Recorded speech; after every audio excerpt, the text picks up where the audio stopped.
வணக்கம் உறவுகளே. Lux vlog மூலம் உங்களை சந்திப்பதில் மகிழ்ச்சி. உறவுகள், என்னோட வீடியோவை இப்போ தான் முதல் முறையாக பார்க்குறீங்கன்னா வீடியோவை சப்ஸ்கிரைப் பண்ணி, லைக் பண்ணி, கமெண்ட் பண்ணி பாருங்கள்.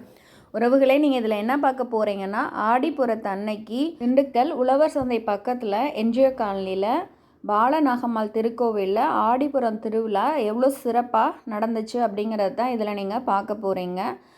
உற்சவர் நகர்வலம் பக்தர்கள் எல்லாம் மாவிளக்கு எடுத்து ரொம்ப சிறப்பாகவே திருவிழா நடந்ததுங்க. அந்த திருவிழா எவ்வளோ சிறப்பாக நடந்துச்சு அப்படிங்கிறத இதில் நீங்கள் பார்த்து பாலநாகமோட அருளை பரிபூரணமாக பெறணும்னு நாங்கள் லக்ஸ் விலாக் மூலம் வாழ்த்துறோங்க. அம்பாள் பார்த்திங்கன்னா உழவர் சந்தைக்கு ஏற்ற மாதிரி இருக்க முருகன் கோவிலிருந்து கிளம்பி நகர்வலம் அவங்களோட சந்நிதியை போய் அடைவாங்க. பார்த்திங்கன்னா ரொம்பவே பார்க்குறதுக்கு ரொம்ப ரொம்ப அழகாகவும் அற்புதமாகவும் இருக்கும். நீங்களே பாருங்கள். அம்பாளோட அலங்காரத்தை சொல்கிறதுக்கு வார்த்தையே இல்லை. பெண்கள் எல்லாம் மாவிளக்கு எடுத்து ரெடி ஆகிட்டாங்க. அம்பாள் முன் செல்ல, பெண்கள் அனைவரும் பின் செல்ல பார்ப்பதற்கே ரொம்ப ரொம்ப அழகாக இருக்குங்க. அடுத்து அம்பாள் கிளம்ப போகிறனால தீபாராதனை எடுத்து காமிச்சிட்ருக்குறாங்க.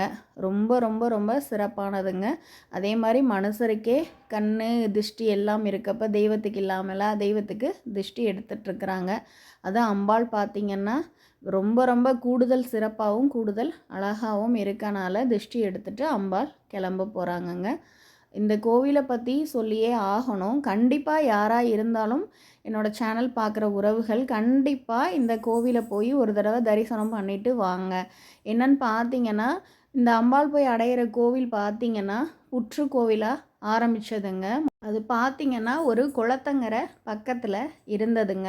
நாங்கள் சிறு வயதில் இருக்கப்ப அந்த குழந்தைங்க எல்லாம் நாங்கள் எல்லாம் சொல்லப்போனால் ஒரு 3rd ஸ்டாண்டர்ட் 4th படிக்கிறப்ப அங்கிட்டு விளையாண்டுட்ருக்கிறப்ப களிமண்ணில் அந்த இப்போ இருக்க குழந்தைங்க தான் செல்லு அந்த மாதிரி இருக்காங்க. நம்ம விளையாண்டது எதில்? களிமண்ணில் தானுங்க. அங்கே பார்த்திங்கன்னா அந்த புத்துக்கோவில் இருக்க இடத்துல எல்லோரும் உட்காந்து விளையாண்டுட்டு பொம்மையெல்லாம் செஞ்சுட்டு இருந்தாங்க. அப்போ பார்த்திங்கன்னா ஒரு தம்பி ரொம்ப சிறப்பாகவே அந்த களிமண்ணில் ஒரு அம்பாள் உருவத்தை கொண்டு வந்துட்டார். அப்போ நம்ம விளையாண்டு முடிச்சுட்டு அவ்வளோதான் அப்படின்னு இருக்கப்ப ஒருத்தவங்களுக்கு சாமி அதாவது அந்த குழந்தை செஞ்ச அம்பாள் உருவத்தில் இனிமேல் நான் எல்லையை காத்து கொடுக்குற எல்லையம்மனா நான் இங்கே இருப்பேன், என்னை வச்சு நீங்கள் வழிபடுங்க அப்படின்னு சொல்லவும், நாங்கள் குழந்தைங்க தாங்க எல்லாருமே சேர்ந்து அந்த புத்துக்கு பக்கத்தில் பார்த்திங்கன்னா அந்த அம்பாளை ஒரு 4 செங்கலை வச்சு அந்த தம்பி செஞ்ச சிலையை பிரதிஷ்டை பண்ணுனாங்க. புத்தும் இருக்கும், அந்த அம்பாளும் இருப்பாங்க. ரொம்ப ரொம்ப சிறப்புள்ளதுங்க, ரொம்பவும் சக்தி உள்ளது. அப்படியே பார்த்திங்கன்னா நாங்கள் குழந்தைங்க தாங்க எல்லாருமே சேர்ந்து மஞ்சள் குங்குமம் எல்லாம் போட்டு வழிபாடு எங்களுக்கு என்ன தெரியுமோ அதை பண்ணிக்கிட்டு இருந்தோம்.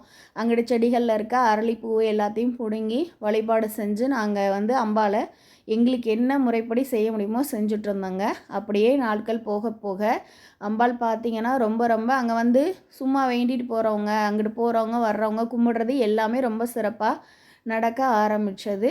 அம்பாளோட சன்னதியும் வளர ஆரம்பிச்சிச்சுங்க. அப்படியே பார்த்திங்கன்னா ஒரு சின்னதாக ஒரு பில்டிங் மட்டும் கட்டி வழிபாடு நடந்துகிட்ருந்தது.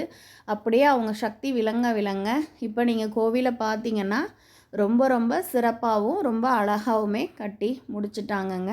அதே மாதிரி அந்த களிமண்ணில் செய்த உண்மைக்குமே ஒரு தம்பி ஒரு குட்டி பிள்ளையில் நாங்கள் விளையாண்டுட்ருக்கப்ப செஞ்ச சிலை தாங்க. அதாவது ஒருத்தவங்க சொல்லலை, நாங்கள் எல்லாம் இருந்து செயல்பட்டு விளையாண்ட இடத்துல அம்பாள் இவங்க.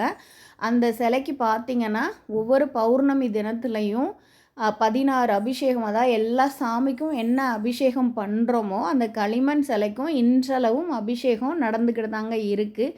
ஆனால் எந்தவித பாதிப்புமே இருக்காதுங்க. குட்டி பிள்ளைங்களாக செஞ்ச அம்பாளுக்கு அபிஷேகம் ஆராதனை எல்லாமே நடந்துகிட்ருக்குங்க. அதே மாதிரி நான் இந்த இடத்துல எல்லையம்மனாக இருந்து நான் காத்து கொடுப்பேன் அப்படின்னு அந்த அம்பாள் சொன்னதை இப்போ வரைக்கும் நிறைவேற்றிட்டு இருக்காங்க.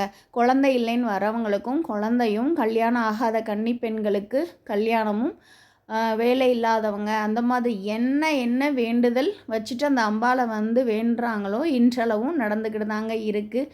நீங்கள்லாம் நினைப்பீங்க என்னது குழந்தைங்க செஞ்ச சிலையா அப்படிங்கிற மாதிரி. கண்டிப்பான முறையில் ஒரு தம்பி செஞ்ச சிலை தாங்க அது. வந்து பார்த்தீங்கன்னா உங்களுக்கே தெரியும்.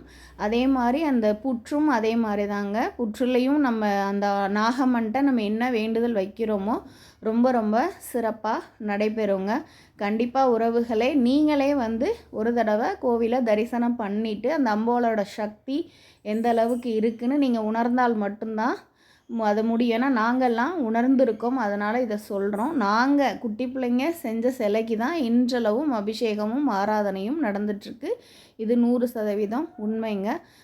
ரொம்ப சிறப்பாக அம்பாள் வந்து முருகன் கோவிலேருந்து கிளம்பி வந்துட்டுருக்குறாங்க. ரொம்பவே அழகாகவும் அற்புதமாகவும் பாருங்கள், சிறப்பாக பக்தர்கள் தூக்கிட்டு வந்துட்டுருக்குறாங்க. ரொம்ப சிறப்பாக அம்பாள், அதுவும் பாருங்கள் ஜடை அலங்காரம்லாம் வச்சு பச்சை பட்டு உடுத்தி ரொம்ப அழகாக தகதகன்னு இந்த அம்பாள் வந்துட்டுருக்குறாங்க.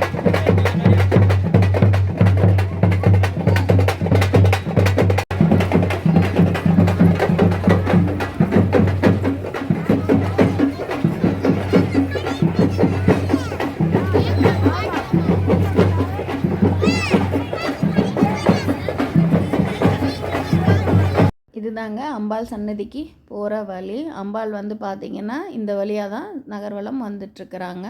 ரொம்ப சிறப்பாக எவ்வளோ பாருங்கள், மேலே தாளங்கள் முழங்க அம்பாள் ரொம்பவே அழகாக நகர்வலம் வந்துட்டுருக்காங்கங்க. இந்த வழியாக வந்து தான் அவங்க சன்னதியை போய் அடைவாங்க. இடையில ஏகப்பட்ட பக்தர்கள் வந்து தரிசனத்துக்காக காத்துட்ருக்கனால எல்லாத்துக்கும் அம்பாளோட ஆசீர்வாதம் வழங்கிக்கிட்டு அம்பாள் ரொம்ப சிறப்பாக வந்துட்டுருக்காங்கங்க. இந்த கோவிலில் பார்த்திங்கன்னா ஒவ்வொரு மாதமும் பௌர்ணமி பூஜை ரொம்ப சிறப்பாக அபிஷேகம் அன்னதானத்தோடு ரொம்ப சிறப்பாக நடக்குதுங்க. அது மாதிரி ராகு கேது பூஜையும் இந்த கோவிலில் ரொம்ப சிறப்பாகவே நடக்குதுங்க.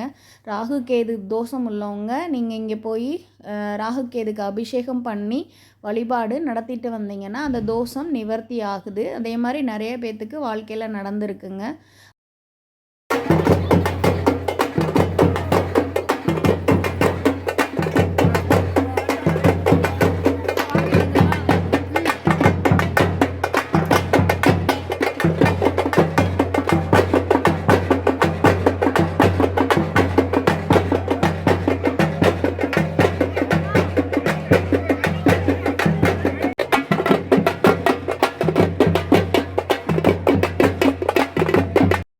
அம்பாள் அவங்க சந்நிதியை நோக்கி வந்துட்டுருக்குறாங்க. பக்தர்கள் எல்லாத்துக்கும் அருளாசி வழங்கிட்டுங்க. இந்த இதில் போனீங்கன்னா கடைசியாக இருக்குங்க கோவிலுக்கு.